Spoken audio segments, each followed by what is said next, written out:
तो देखते हैं आगे इसके बाद रिलेशन निकाला मैंने और एक A X plus B Y plus C Z is equal to मैंने एक इक्वेशन लिखा जो प्लेन का होता है नॉर्मली। तो ए की जगह पे हमने जो कांस्टेंट लिया था वो रखते हैं और एक्स लिखते हैं वाई और जेड। तो इसको अगर सिंप्लीफाई करें तो मेरा जीरो आ जाता है। Thus any point P X Y with the orbit satisfied the equation A X plus B Y plus C Z is equal to zero अगर होता है तो एक प्लेन को रिप्रेजेंट करता है, वो एक प्लेन को रिप्रेजेंट करता है, ठीक है। Which represent a plane thus the path describe by the particle is a plane curve that is central orbit is a plane curve. Okay, और एक और क्वेश्चन है आपको बता देते हैं कि फॉर ए पार्टिकल, एक क्वेश्चन थ्योरम टाइप का ही है कि for a particle moving under central force is a plane curve. वो ऑलरेडी बोल दिया कि पार्टिकल मूव कर रहा है किसी सेंटर ऑफ फोर्स की वजह से। तो शो करना है कि 2 into areal velocity is equal to R square D theta by D T is equal to P B. P is equal to हम लोग जानते हैं perpendicular length of the perpendicular distance from O to the tangent at P. तो सबसे पहले हम देखते हैं इसको प्रूफ करने के लिए क्या करना होगा। सबसे पहले हम देखते हैं कि एरियल वेलोसिटी बोलते किसको है। तो areal velocity is the rate of description of sectorial area. किसका?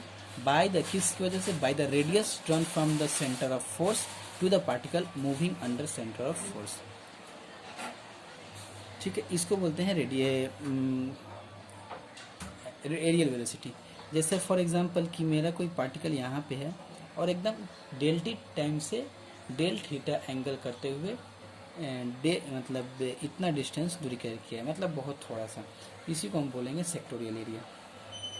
Late us consider that a particle moving along the curve A P Q. हम मान लेते हैं कि वो जो पार्टिकल है ए पी क्यू ऐसे मूव कर रहा था, ओके।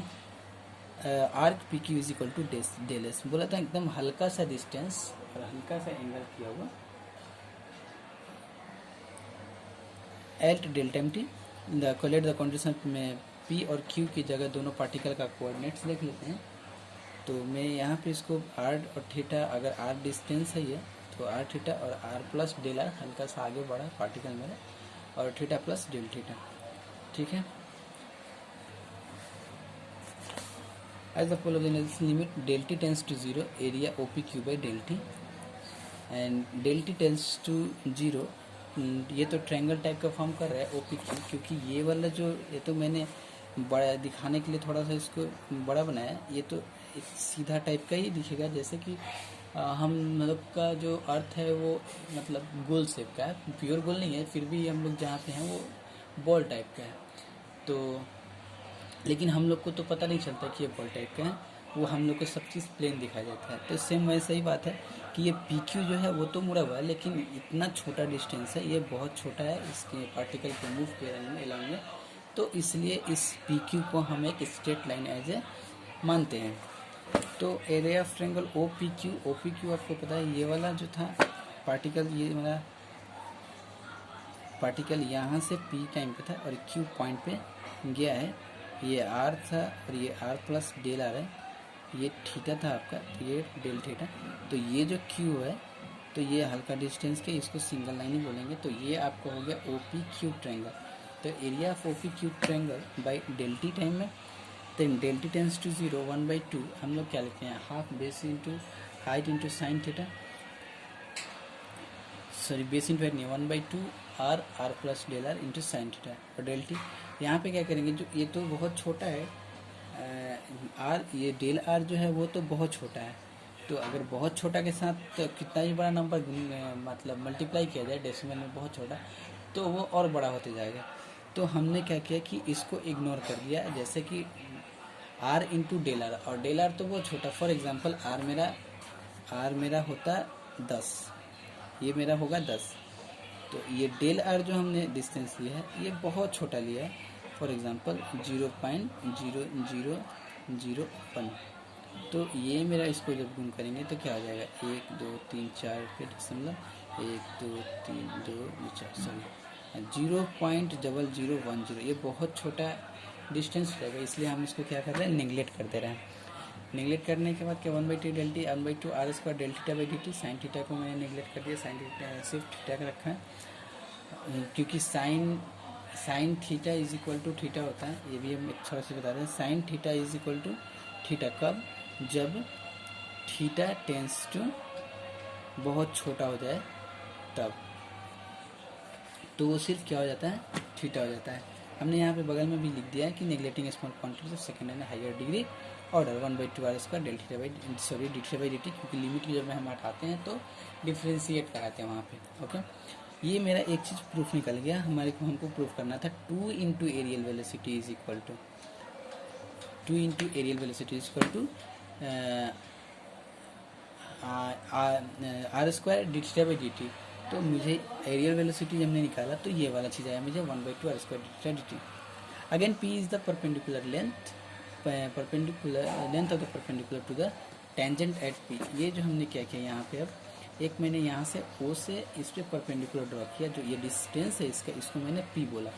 कौन सा टेंजेंट पे, जो पी पॉइंट से जो मैं टेंजेंट डाल रहा हूँ पाथ पे, उसको टच करने के बाद जो टेंजेंट मिल रहा है ओरिजिन से मिला के, वो मेरा परपेंडिकुलर लेंथ है। And we with the velocity of the particle at P time पे वेलोसिटी है उसका।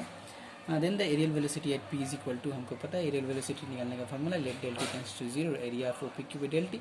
और यहाँ तक हमको पता है। यहाँ पे थोड़ा सा कन्फ्यूजन हो सकता है आपको, क्या करना है यहाँ पे देखो, हमको पता है कि limit del T tends to 0 is equal to नहीं 1/2 r square D theta by D T.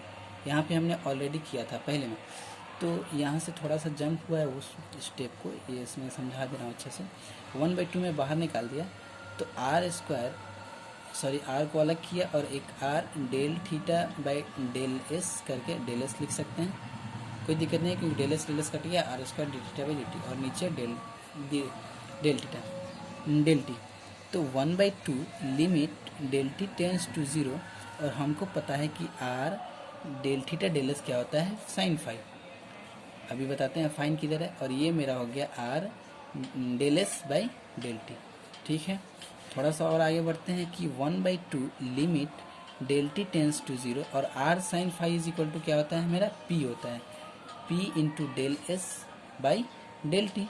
और p तो मेरा कांस्टेंट है, परपेंडिकुलर लेंथ है, तो 1/2 p रख दिए limit del T tends to 0 del S by del T. अगर हम इस लिमिट को हटाते हैं तो क्या हो जाएगा, 1/2 p और del S by del T, D S by D T, limit को मैंने हटा दिया। और D S by D T क्या होता है मेरा, वेलोसिटी 1/2 p इंटू भी, ये वाला चीज़ आ गया। मतलब दो रिलेशन निकल के आ गया कि areal velocity is equal to क्या होता है, areal velocity is equal to, मुझे पहले निकल के आया था 1/2 r square T theta by D T, ये आया था ना, मैंने पहले ये निकाला था D theta by D T 1/2। अब अभी हमने निकाल दिया फिर areal velocity is equal to 1/2 P भी।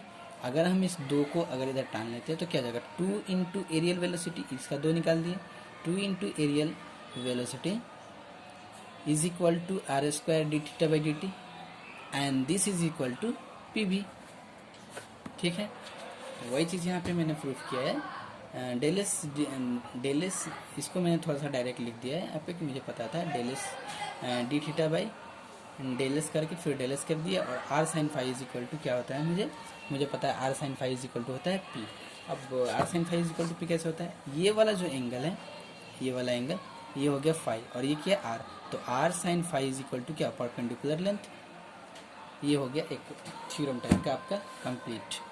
उसके बाद आगे क्वेश्चन देखते हैं, बहुत अच्छे क्वेश्चन आएंगे और बहुत ही इजी लगेगा आपको, क्वेश्चन हम बताएंगे आपको, तो बहुत ही इजी टाइप में सॉल्व करेंगे। बस सिर्फ एक फार्मूला अच्छे तरह से समझ लेना है कि motion of A particle under central force, इसको अगर हम अच्छे से समझा दे रहे हैं अगर आपको, तो इसमें क्या मुझे लगता है कि लगभग बहुत सारे क्वेश्चन 80% क्वेश्चन आपके सॉल्व हो जाएंगे इससे, अगर मैंने इसको बेहतर तरीके से समझा पाया आपको। तो फिर नेक्स्ट वीडियो में इसका आगे का प्रश्न देखते हैं, आगे का क्वेश्चन देखते हैं। अभी सिर्फ उस 2 थ्योरम को अच्छे से करना है।